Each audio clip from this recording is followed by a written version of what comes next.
Chapter 5. I am come into my garden, my sister, my bride. I have gathered my myrrh with my spice. I have eaten my honeycomb with my honey. I have drunk my wine with my milk. Eat, O friends, drink, yes, drink abundantly, O beloved. I sleep, but my heart wakes.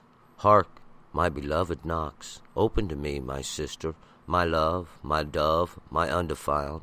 For my head is filled with dew, my locks with the drops of the night. I have put off my coat, how shall I put it on? I have washed my feet, how shall I defile them? My beloved put in his hand by the hole of the door, and my heart was moved for him.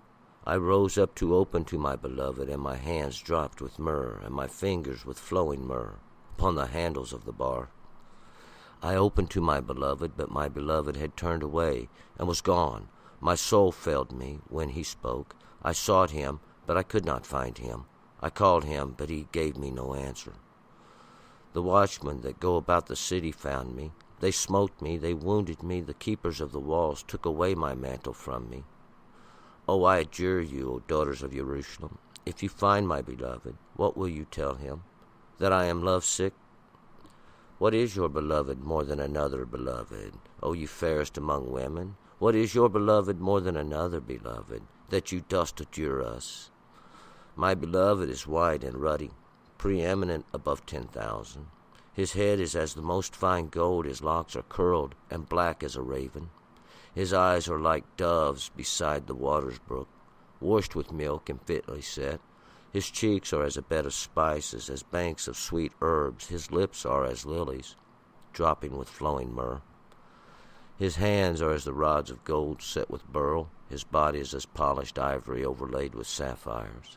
His legs are as pillars of marble, set upon sockets of fine gold. His aspect is like Lebanon, excellent as the cedars. His mouth is most sweet. Yes, he is altogether lovely. This is my beloved, and this is my friend, O daughters of Jerusalem. All right, let's go back up to verse 1. Continuing with this Song of Songs, this poem of poems, the trading back forth of these whisperings of love. We left off yesterday with the return invitation, as one asks, one saying a garden prepared, and the other one says, come into your garden and enjoy the fruits thereof. We get this sense of the acceptance and sense of the expectation of love. And I'm going to give it a little twist today, though, as we pick it up here in verse 1. I am come into my garden, my sister, my bride. I have gathered my myrrh with my spice. I have eaten my honeycomb with my honey. I have drunk my wine with my milk. Eat, O friends, drink. Yes, drink abundantly, O beloved. And the return is that I have come into my garden, my sister, or this loved one, we should say, my bride. I have gathered my myrrh. I have gathered the pleasures and the spice, the great pleasures of the richness of it all. I have eaten my honeycomb, the sweet thing that lasts, and my honey, all the sweetness. I have drunk my wine, and with my milk. And to drink your wine with your milk, has a little bit of symbolism with it. Wine is something that comes through a process, and the effects of the wine is the expected harvest from the whole thing. I guess we could look for, or say, from the beginning of the planting of the vine to the trimming, and the whole process of the wine coming forth. It was something that was planned and known from the beginning. In other words, this wine, the effects, this enjoyment of the work with my milk, and that's the fatness that comes from it, that pleasure that you get from knowing you intended to have it from the beginning. And there's a wedding going on here. Eat, O friends, and drink, yes, abundantly. Enjoy yourselves much of this. O beloved. 2. I sleep, but my heart wakes. Hark, my beloved knocks. Open to me, my sister, my love, my dove, my undefiled. For my head is filled with dew, my locks with the drops of the night. And this, I sleep, but my heart wakes. It's like a dream in the night, just like one who is dreaming. But listen, my beloved knocks, as though she's being awakened, even by a knock at the door. And the beloved says, open to me, my sister, my love, my dove, my undefiled. Open to me, my loved one, this one I cherish, this one who is cherished, of peace and undefiled, this undefiled being, not ruined or pure. For my head is filled with the dew, the locks are drops of the night. My head, all these understandings are filled with this that is distilled, that's waiting, my locks with the drops of the night. Our hair is kind of like that, which is our covering and our glory. This being filled with these drops of the night, that's the dew that comes through the night, not any. And this is the distilling understandings of darkness. We could look at it like that, but this is that understanding that comes forth even from it, not the actual effects of anything negative.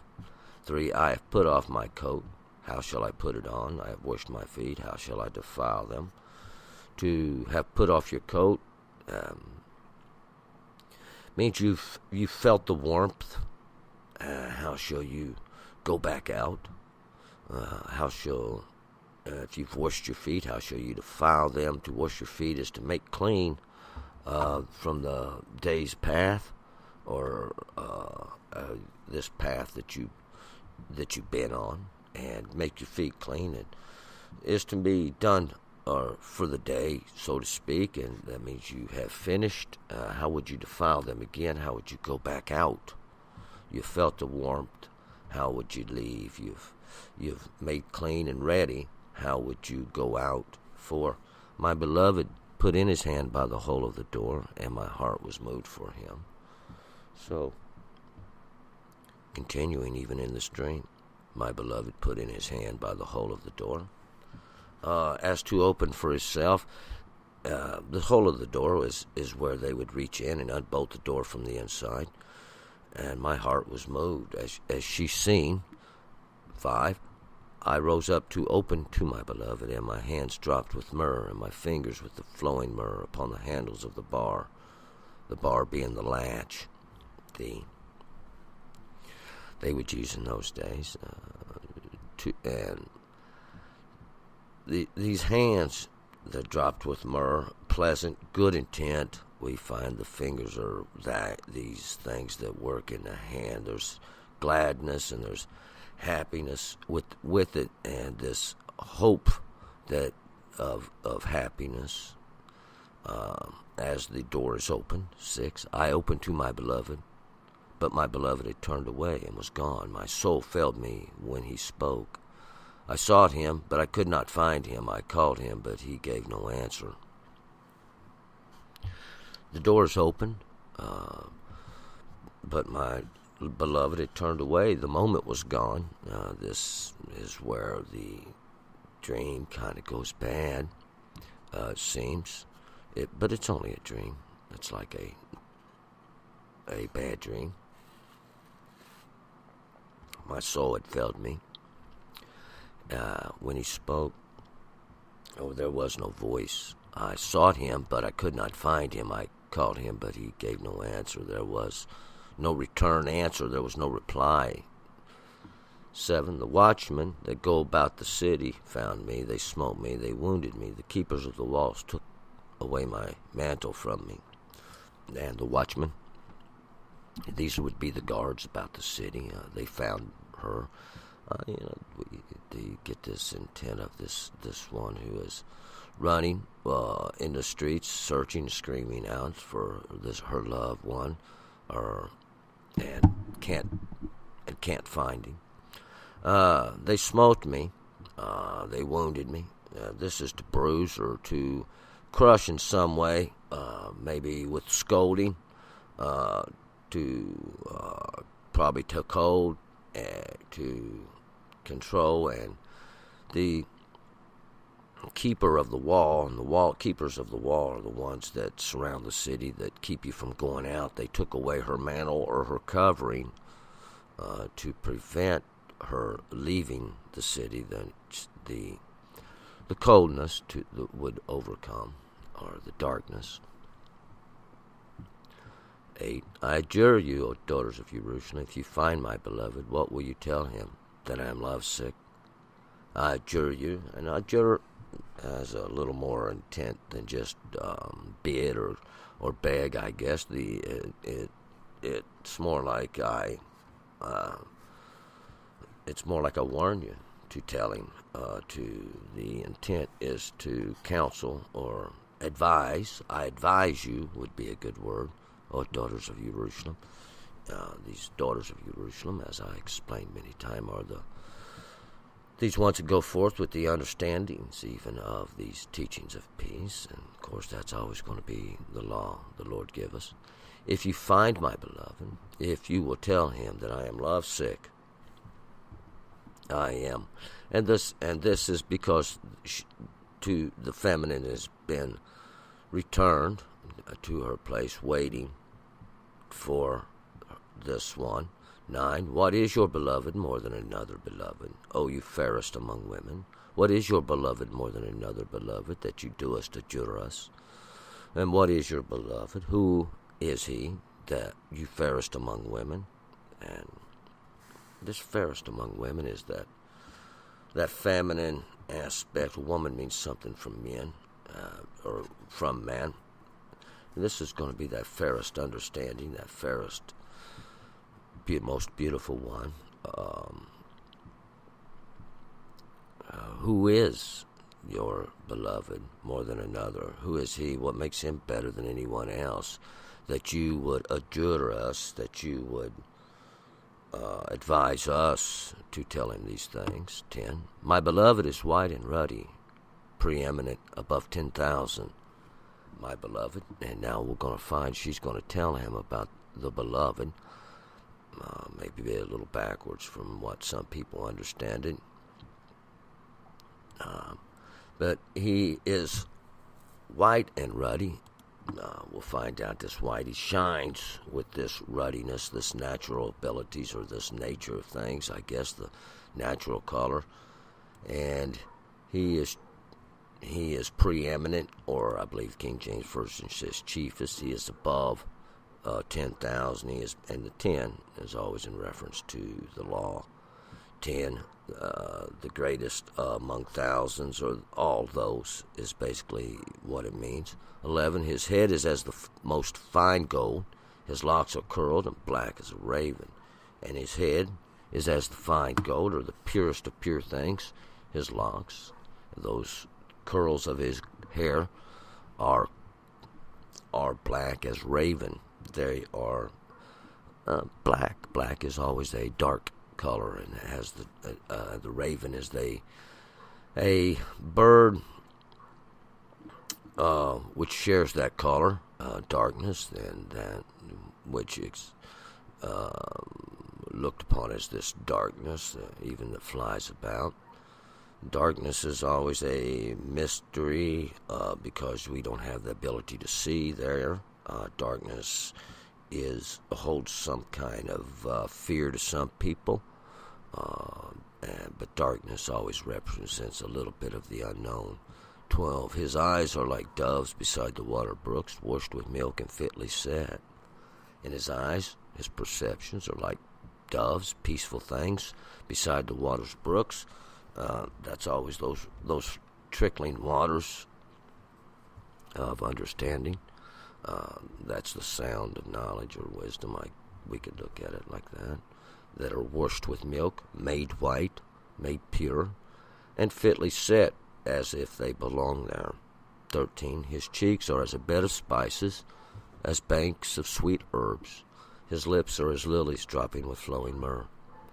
His cheeks and the sides of his mouth are as bed of spices, these places of pleasant relaxation and rest, and the cheeks are the muscles that work the mouth as banks of sweet herbs, as just like that which is on each side of the sweet herb, banks of them. That gives the insinuation of a river of sweet herbs with a flowing spices of life. His lips are as lilies, dropping with flowing myrrh. His lips, that's what works in the mouth, are like lilies. Beautiful, wonderful flowers, beautiful, pleasant things, dropping with flowing myrrh that give out this enrichment of life. 14. His hands are as rods of gold, set with beryl. His body is as polished ivory overlaid with sapphires. His hands are as rods of gold.